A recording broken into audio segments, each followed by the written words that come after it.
mister KK comedy present ମୁଁ ସ୍କୁଲରେ ପଢୁଛି ମୁଁ ପ୍ରଥମ ଶ୍ରେଣୀରେ ପଢୁଛି ମୁଁ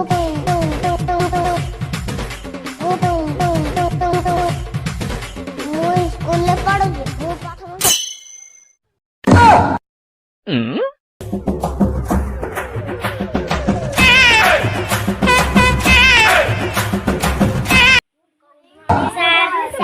ହଉ ହଉ ବସ ପିଲା ଆରେ ନାଳୁଆ ନାଳୁଆ ଆରେ ତୁ କଣ ଏଠି ଶୋଇବାକୁ ଆସିଛୁ ଶୋଇବାକୁ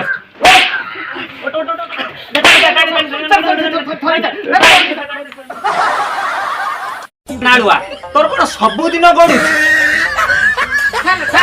କଥା କଣ ହେଇଛି ନା ମୁଁ ଜନ୍ମ ହେବା ପୂର୍ବରୁ ମୋ ମା ବଡ ଇଲିଶି ମାଛ ଖାଇବ ବୋଲି ମନ କରିଥିଲା ହେଲେ ମୋ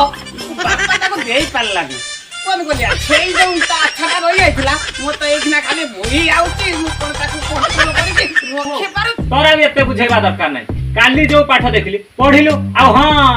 ଯଦି ପାଟି ଲଗେଇକି ପଢିଛୁ ତ ନାକଟାକୁ ଛେଚି ଦେବି ରେ ବାବା ପଢ ନାଳୁଆ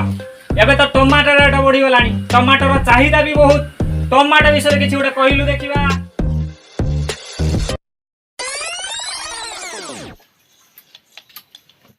ମୁଲା ନାଲି ଟମାଟୋ ପରିକା ଟୁକିଟିଏ ମୋ ମନ ରାଇଜର ପରିସିଏ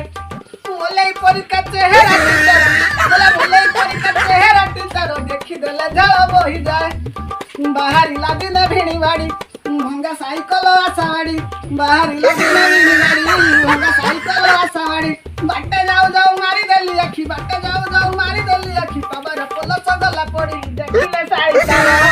ଲାଜରେ ଭରିକି ଆଖି ତାର କାହାକୁ ସେତିକି ଖାତର ନ କରି କାହାକୁ ସେତିକି ଖାତର ନ କରି ଆଖି ଅଖି ହୋଇ ତରବର ପଚାରିଲେ ଭିଣିଏ କି ହେଲା ଏତେ କୀର୍ତ୍ତି ତତେ କିଏ କଲା ଶାଳୀଟି କହିଲା ବାଟେ ଆସୁ ଆସୁ ଶାଳୀଟି କହିଲା ବାଟେ ଆସୁ ଆସୁ ବାତେରା ଟୋକାଟିଏ ଆଖି ମାରିଦେଲା ହେଲା ବୈଶାଖ ଖରା ବେଳ ଆମ୍ବ ଟୋକା ଡାକି କଲି ଖେଳ କହିଲି ଲାଇନି କିଲାର ନହେଲେ କହିଲି ଲାଇନି କିଲାର ନହେଲେ କେମିତି ଚାଲିବ ଆମ ଏହା ଦେଖି ହେଲେ କାବା ଡକେଇଲେ ଦିନେ ପଢାବା ଭଲ ମନ୍ଦ ସବୁ ବୁଝା ସୁଝା କରି ଭଲ ମନ୍ଦ ସବୁ ବୁଝା ସୁଝା କରି କହିଲେ ବିବାହ କରିଦବା ହେଲା ତାକୁ ଅନ୍ୟ ପିଲା ଧୋକା ଦେଇ ମତେ ଚାଲିଗଲା ବିଧାତା ଏହାକୁ ସହି ନ ପାରିକି ବିଧାତା ଏହାକୁ ସହି ନ ପାରିକି ଚଉଥିରେ ତାକୁ ଟେକି ନେଲା ଏହା ପରେ ଯାହା ଘଟିଥିଲା ପାଦ ତଳେ ଆସି ପଡିଗଲା ଆଉ ଆଗ ପଛ କିଛି ବିଚାର ନ କରି ଆଗ ପଛ କିଛି ବିଚାର ନ କରି ହାତରୁ ସିନ୍ଦୁର ପିନ୍ଧି ନେଲା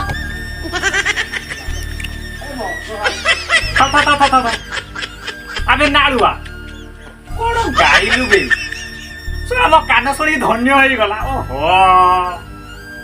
ତୋ ଭଳିଆ ପିଲାଙ୍କୁ ଯଦି ମୁଁ ପଢେଇବି ଦିନେ ମୋ ମା ତୁ ହେଇ ଚଳିବ ଆଉ ସମସ୍ତେ ଗାଁର ଲୋକମାନେ କହିବେ ସାରେ ଗୋଟେ ସଂସ୍କାରୀ ସାରେ ଆଜି ମୁଁ ଭାବୁଛି ତୋ ବାପା ଇଲିଶି ଆଣିକି ଦେଇନାହିଁ ଯଦି ଇଲିଶି ଦେଇଥାନ୍ତା ତାହେଲେ ଏ ଗାଁର ଛୁଆ ସବୁ ପଛରେ ପଡି ଯାଇଥାନ୍ତା ନାଳୁଆ ଆବେ ନାଳୁଆ ତୁ ଏତେ ଭଲ ଗାଇଲୁ ମୁଁ ତତେ ପୁରସ୍କାର ଦେବି ନାହିଁ ମତେ ମାରନ୍ତୁନି ପାଠ ପଢିବା